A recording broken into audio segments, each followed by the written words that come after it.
اور الحمدللہ کئی سالوں سے ہمارا یہ معمول ہے اور یہ ہونا بھی چاہیے۔ امام حسین کے تعلق سے،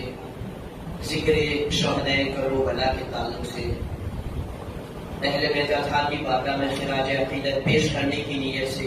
لوگ اپنے اپنے انداز سے جو بھی کرتے ہیں، لیکن اس کا بیس اتم اچھا طریقہ کون سا ہے؟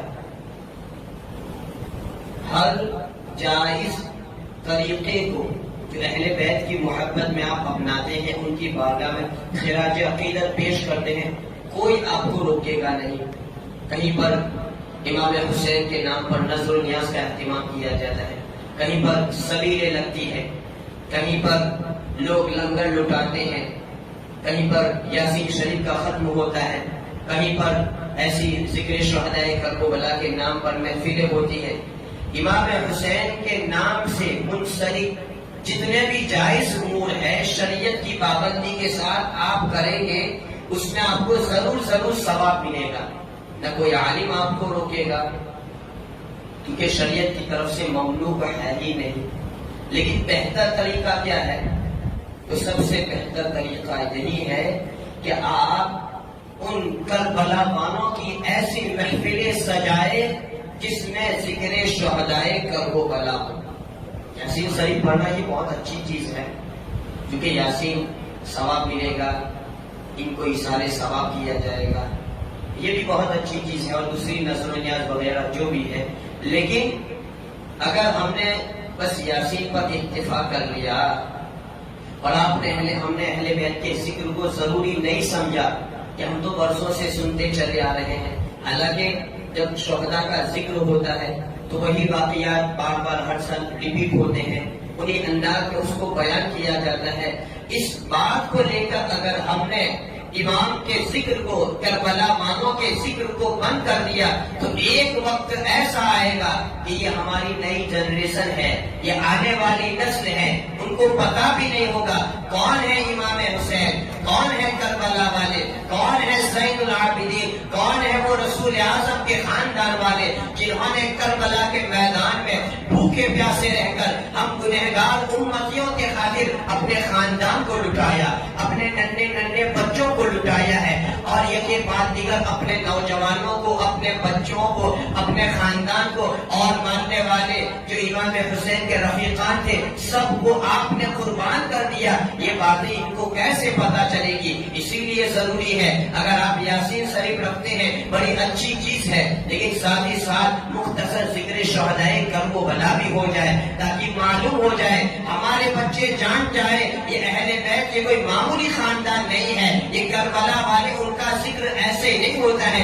ان کے نام پر سبیلیں ایسے نہیں لگائی جاتی ہیں، لوگ ان کے نام پر اپنی جانوں کو یوں ہی قربان نہیں کرتے ہیں۔ انہوں نے کربلا کے میدان میں ایک ایسی عجیب داستان کو پیش کیا ہے جو آج تک آسمانوں کے نیچے نہ اس واقعے سے بڑھ کر کسی واقعے کا ظہور ہوا، نہ زمین کے اوپر اس واقعے سے بڑھ کر کسی واقعے کا ظہور ہوا، نہ سورج کو وہ واقعہ دیکھنا نصیب ہوا، نہ چاند کو اس کے علاوہ دیگر واقعہ دیکھنا محسوس ہوا۔ جب وہ ہم ذکر کرتے ہیں تو کلیجہ کانپ اٹھتا ہے اور واقعی میں یہ احساس ہوتا ہے کہ امام وہ امام ہے کہ جن کی محبت اگر دل میں بس جائے تو اللہ تبارک و تعالیٰ اس کو جنتی بنا دے۔ اور جب ہم امام کا ذکر کرتے ہیں تو ہم پھر ان کی آل کی عزت کرنے پر مجبور ہو جاتے ہیں کہ جن کے باپ داداؤں نے ہم امتیوں کے لیے کربلا کے میدان میں اتنی عظیم قربانی دی ہے کہ ہمیں یہ حق بنتا ہے کہ ہم ان کی اہل بیت، ان کے آل، ان کی نسل کی تعظیم کریں۔ اور ہر مسجد میں یہ ہونا چاہیے، ہر مسجد میں۔ میں نے کہا اگر آپ سبیلیں لگاتے ہیں بڑی اچھی چیز ہے، امام حسین کے نام کا جلوس نکالتے ہیں، جلوس حسینی، وہ بھی باشرہ شریعت کے دائرے میں رہ کر، تب یہ بھی بڑا اچھا ہے۔ لیکن اس جلوس سے بڑھ کر یہ ذکر امام حسین ہے، اس لیے کہ یہاں آئیں گے آپ کو کردار حسین سیکھنے کو ملے گا، یہاں آئیں گے آپ کو کون ہے امام حسین وہ ملے گا، یہاں آئیں گے آپ کو پتا چلے گا کہ امام حسین وہ ہے کہ اگر اللہ کے رسول صلی اللہ علیہ وسلم ممبر پر رونق افروز ہو اور آ جائے تو خطبہ بند کر کے ان کو گود میں لے، تو یہ ایسی محفلوں میں آپ کو جاننے کو ملے گا۔ یہاں آئیں گے آپ کو پتا چلے گا کون ہے امام حسین۔ اگر امام حسین حالت نماز میں اللہ کے رسول صلی اللہ علیہ وسلم کی پشت پر سوار ہو جائے تو حضور اپنے سجدے کی تصویر کو بڑھا دے، وہ ہے امام حسین۔ اسی لیے ہر سنی مسجد میں ذکر حسین ہونا چاہیے، بار بار ان کے فضائل کو بیان کیا جائے، بار بار شہدائے کربلا کی عظمت کو بیان کیا جائے۔ اگر کسی کے اندر ایسی صلاحیت، کچھ مسجدیں ایسی ہیں کہ جن کے ائمہ حضرات اس طریقے سے نہیں بول سکتے ہیں، تو پھر ضروری نہیں ہے کہ آپ اسی انداز میں بولیں۔ بہت سی ایسی کتابیں بھی ہیں جو عام فہم ہے، جو پڑھنا بھی آسان ہے، اور اس کو جب پڑھا جائے تو سننے والے کو بھی سمجھ میں آ جاتا ہے۔ کم سے کم ان کتابوں کو لے کر کھڑے ہو کر جس طریقے سے پڑھنے والا پڑھ جائے اور سننے والا سن لے، یہ بھی کافی ہو جائے گا۔ جیسا کہ استاد زمن علامہ حسن رضا خاں بریلوی، امام اہل سنت کے برادر بھائی، ان کی کتاب آئینہ قیامت ہے، بڑی مختصر ہے، جامع ہے۔ امام اہل سنت فرماتے ہیں کہ کربلا والوں کے تعلق سے اگر کوئی کتاب پڑھنا ہے تو میرے برادر، میرے بھائی کی کتاب آئینہ قیامت ہے، جس میں صحیح روایات ہے۔ کیونکہ بہت سی کتابیں ایسی بھی ہیں جس میں ترمیم و اضافہ اہل بیت کے تعلق سے غلو وغیرہ کیا گیا ہے، تو یہ آئینہ قیامت بڑی آسان کتاب ہے، تو ان کو پڑھ لیں تاکہ کم سے کم ان واقعات اور فضیلت بھی پتہ چل جائے۔ اسی طریقے سے صدر الافاضل علامہ سید نعیم الدین مراد آبادی صاحب کی ہے سوانح کربلا، وہ بھی بڑی مختصر اور جامع ہے۔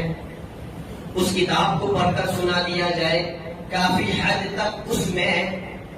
اہل بیت اطہار کے ذکر کے ساتھ ساتھ کربلا کے جو بھی واقعات ہیں 10 محرم الحرام کے اس میں موجود ہے، اور بہت حد تک اس کتاب سے سننے والے مطمئن ہو جائیں گے۔ اسی کے ساتھ ساتھ اور بھی ہے، اگر فقیہ ملت مفتی جلال الدین امجدی صاحب کی خطبہ محرم ہے، انہوں نے بڑی تفصیل کے ساتھ وضاحت کے ساتھ لکھا ہے، تو یہ میں آسان کتابوں کے نام